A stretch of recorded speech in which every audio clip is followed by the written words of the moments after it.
नमस्कार, मैं हूं doctor A K Agarwal, president heart care foundation of India and CMAAO, past national president Indian medical association and editor Medtalks. कितना समय लगेगा मेरे को कोरोना डेवलप होने में अगर मैं एक पॉजिटिव पेशेंट को मिलता हूं तो? कंफ्यूजन है लोगों के मन में। आइए इस कंफ्यूजन को दूर करने की कोशिश करते हैं।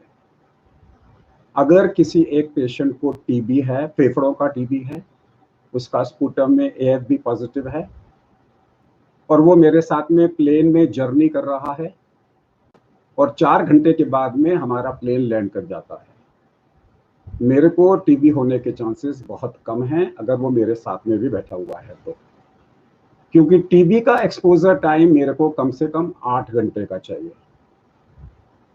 यानी कि अगर मैं पूरे इंडिया में कहीं भी ट्रैवल कर रहा हूं और उस प्लेन में एक टीबी का मरीज है जिसने मास्क नहीं पहन रखा, तो भी मेरे को टीबी का खतरा नहीं है। इसे बोलते हैं हम कॉन्टैक्ट टाइम।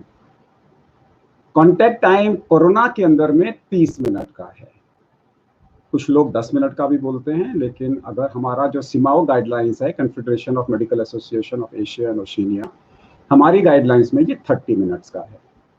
यानी कि अगर आप किसी भीड़ में जाते हो और किसी से भी 2, 3, 4 मिनट से ज़्यादा नहीं मिलते हो और उसमें अगर कोई कोरोना का पेशेंट पॉजिटिव है तो आपको होने का चांस नहीं है। अगर आपको कोरोना पॉजिटिव है और आप एक 100 लोगों की भीड़ में जाते हो और किसी से भी 2 मिनट से ज़्यादा नहीं मिलते, तो हो सकता है किसी को भी वो इन्फेक्शन ना हो, अनलेस आपने सरफेस पे रख दिया और लोग उस सरफेस को टच करें। हम सिर्फ ड्रॉपलेट टू ड्रॉपलेट, यानी कि we are talking about droplet infection which is human to human transmission की बात कर रहे हैं। तो जो कॉन्टैक्ट टाइम है वो 30 मिनट का है। यानी कि अगर मैं एक डॉक्टर हूं, मैंने आज 100 पेशेंट देखे या मैंने आज 10 पेशेंट देखे, उसमें से एक पेशेंट कोरोना का पेशेंट था, मुझे नहीं पता कौन था, और मैंने किसी को भी आधा घंटे से ज़्यादा एक बारी में समय नहीं दिया, तो मेरे को प्रैक्टिकली इन्फेक्शन होने का खतरा नहीं है, प्रोवाइडेड मैं अपनी नॉर्मल प्रिकॉशंस ले रहा हूँ।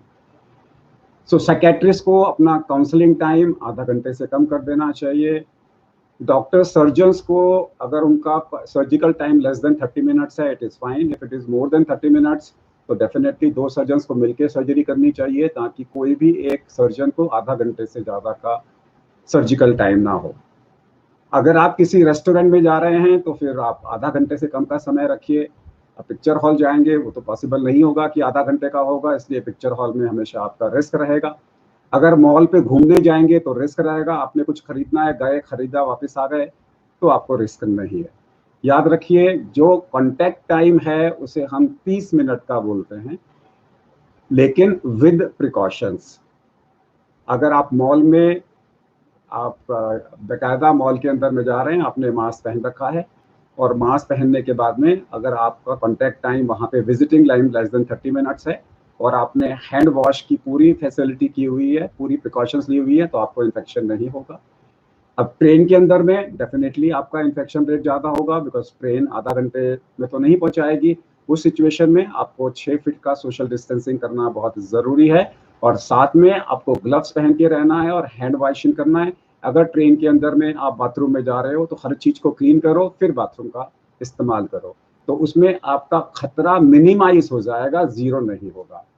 कोरोना नमस्ते।